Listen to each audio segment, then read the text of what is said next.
दोस्तों, आपका स्वागत है आपके अपने YouTube चैनल ट्यूटर एसआरएस पर।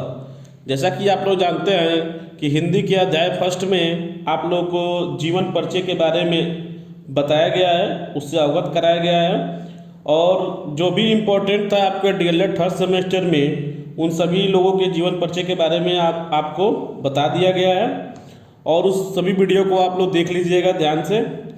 और कैसा वीडियो आपको लगा वो हमको कमेंट बॉक्स में ज़रूर बताएं और अपने दोस्तों के साथ, अपने फ्रेंड्स के साथ और अपने जो भी आपसे ये डीएलएड के रिलेटेड हो उनको आप भेजें और अधिक से अधिक लाइक, कमेंट और सब्सक्राइब करें।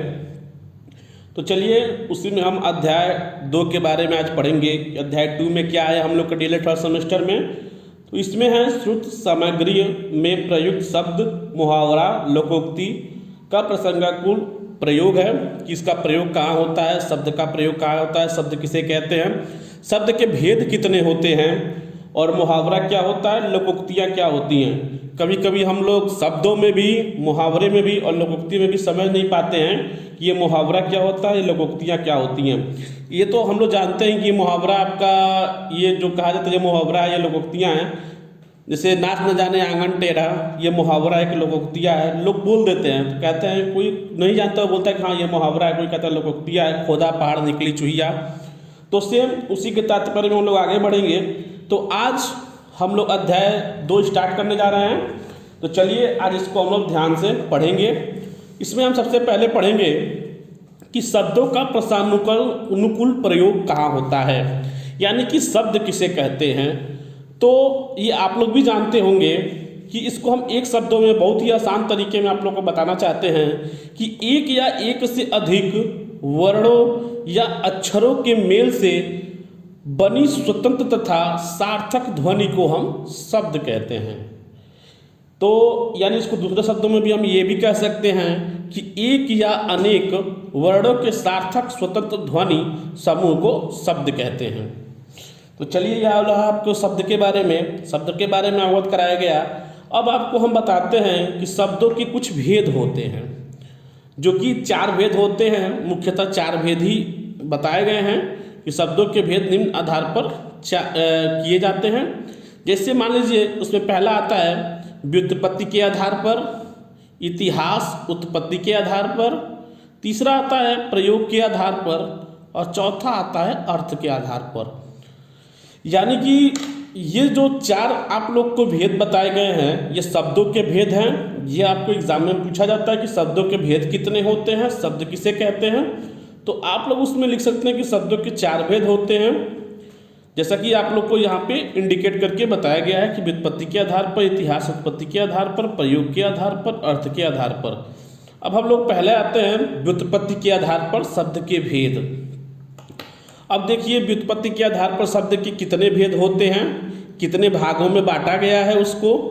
तो चलिए पढ़ते हैं आगे कि व्युत्पत्ति के आधार पर हम बांटते हैं शब्द को 3 भागों में, यानी कि 3 भागों में इसको हम विभक्त करते हैं।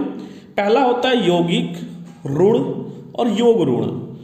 आप लोग को यौगिक से ही तात्पर्य ये हो जाता है कि 2 या 2 से अधिक सार्थक शब्दों से मिलकर ही यौगिक बनता है। जैसा कि आप लोग जानते हैं योग मीन्स होता है जोड़ना, यानी कि सिंगल चीज़ हम नहीं जोड़ के बता सकते हैं कि 2 को जोड़ेंगे तो 2 ही होगा। जब तक 2 शब्द नहीं होंगे, जब तक 2 वाक्य नहीं होंगे तब तक हमारा वो योग नहीं होगा। तो सेम आप लोग का वही है कि यौगिक का मतलब ही है कि अर्थ मीन्स होता है जोड़ना, यानी कि 2 या 2 से अधिक सार्थक शब्दों से मिलकर जो शब्द बनते हैं उसे हम यौगिक कहते हैं। आपको अभी इसके बारे में आपको हम लिखवा भी देते हैं, बता भी देते हैं कि कैसे लिखना है आपको, पहले आप इसके बारे में समझ लीजिए। तो चलिए जैसे कि मान लीजिए कि अगर कहीं पाठशाला है तो पाठशाला में पाठ प्लस शाला, तो दोनों को जब मिला देंगे तब हमारा पाठशाला बन जाता है।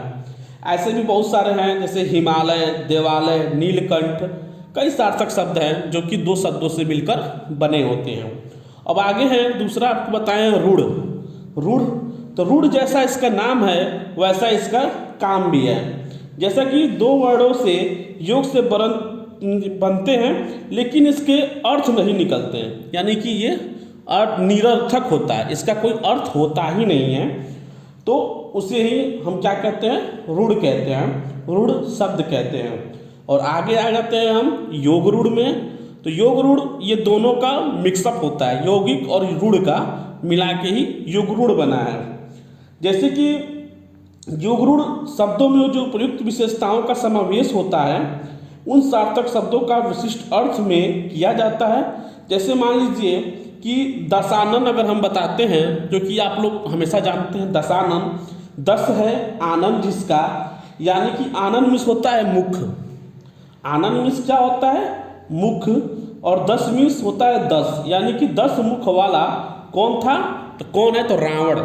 यानी कि जो तीसरा बोध होता है उसको ही हम क्या कहते हैं, योग रूढ़ कहते हैं। तो चलिए इसको कैसे लिखा जाएगा और इसके बारे में कैसे हम लोग बताएंगे, उसके बारे में हम आगे पढ़ते हैं यौगिक के बारे में। तो चलिए, यौगिक का अर्थ जोड़ने से है, अर्थात 2 या 2 से अधिक सार्थक शब्दों से मिलकर बना हुआ शब्द यौगिक कहलाता है। जैसे पाठशाला हुआ, जो शब्द कई सार्थक शब्दों के मेल से बने हों वे यौगिक कहलाते हैं। जैसे हिमालय हुआ, देवदूत हुआ, और भी कई सारे शब्द इसमें आते हैं। जैसे मान लीजिए राजपुरुष हुआ, नीलकंठ हुआ, ये सब इसमें आते हैं। ये सभी शब्द 2 सार्थक शब्दों के मेल से बने होते हैं, तो उन्हें यौगिक कहते हैं। अब आते हैं रूढ़ के बारे में। तो वह शब्द जो वर्णों के योग से बने परंतु खंड करने पर कोई अर्थ न निकले उसे रूढ़ शब्द कहते हैं। यानी कि इसके शब्द से ही, जैसे रूढ़ निरस, निरर्थक, यानी कि उससे कोई अर्थ ना निकले उसे ही हम रूढ़ कहते हैं। जैसे मान लीजिए कल पर, जिसको जब हम अलग अलग लिखेंगे तो क ल प र का टुकड़ा भी करने पर कुछ अर्थ नहीं निकलता है, इसे ही हम रूढ़ कहते हैं। अब आते हैं योग रूढ़ के बारे में, आपको बताते हैं। तो जैसे कि यौगिक और रूढ़ ये दोनों को मिला के ही योग रूढ़ बनता है। जैसे योग रूढ़ शब्दों में उपयुक्त, यानी उपयुक्त मीन्स जो ऊपर दोनों बताए गए हैं वो दोनों की विशेषताओं का समावेश होता है इसमें, और उन शब्दों का प्रयोग विशिष्ट अर्थ में किया जाता है। जैसे कि आप लोग को हम बता दिए हैं पंकज, दशानन, और भी इसमें आते हैं, पंकज हुए, दशानन हुए। और जैसे पंकज को अगर अलग करेंगे तो पंक धम ज, तो पंक मीन्स क्या होता है, कीचड़ में उत्पन्न होने वाला। पंकज का होता है पंक धन ज, यानी कीचड़ में उत्पन्न होने वाला, उसको ही हम पंकज कहते हैं। उसके बाद से मान लीजिए दशानन, तो आपको हम बता ही दिए हैं कि 10 मीन्स होता है 10, आनंद मीन्स होता है मुख, यानी कि 10 मुख वाला, तो कौन, रावण। यानी कि इसमें तीसरे का अगर बोध होता हो तो उसे ही हम क्या कहते हैं, योग रूढ़ कहते हैं। तो चलिए दोस्तों, आप लोगों को शब्द के भेद बता दिए, शब्द बता दिए। अशब्द के भेद में आपको पहला भेद बता दिया गया, व्युत्पत्ति के आधार पर शब्द के भेद कितने होते हैं। अब आप लोगों को जो अगला आएगा वीडियो, उसमें आपको इनके सेकेंड जो है कि शब्द के भेद में इतिहास या उत्पत्ति के आधार पर, प्रयोग के आधार पर और अर्थ के आधार पर आपको उस वीडियो में बताया जाएगा। तब तक आप इसको बढ़िया से पढ़ लीजिए, गहन अध्ययन कर लीजिए, क्योंकि ये एग्जाम में पूछते हैं। ये व्युत्पत्ति का आधार जो है यह अधिकतर एग्जाम में पूछता है, और आप लोग इसको ध्यान से पढ़िए, और एग्जाम में जो चीज़ पूछे उसी चीज़ को आप फोकस करिए, उसी चीज़ को बताइए। जितने शब्द में पूछे उतने ही शब्द में बताइए, उससे अधिक शब्द में बताने की कोई आवश्यकता नहीं है। जैसे कि आप लोग के डीएलएड तृतीय सेमेस्टर के 2016 के पेपर में यह पूछा गया है शब्द कि योग रूढ़ शब्द किसे कहते हैं। यानी कि आपका ये योग रूढ़ शब्द डीएलएड थर्ड सेमेस्टर के 2016 के पेपर में आप लोग उठा के देखिए, उसमें दिया हुआ है और ये पूछा गया है। तो आप लोग इससे को वीडियो या अच्छा लगे तो अपने दोस्तों के साथ शेयर करें, लाइक करें, कमेंट करें, और कमेंट करके बताएं कि आपको ये वीडियो कैसा लगा। जी धन्यवाद।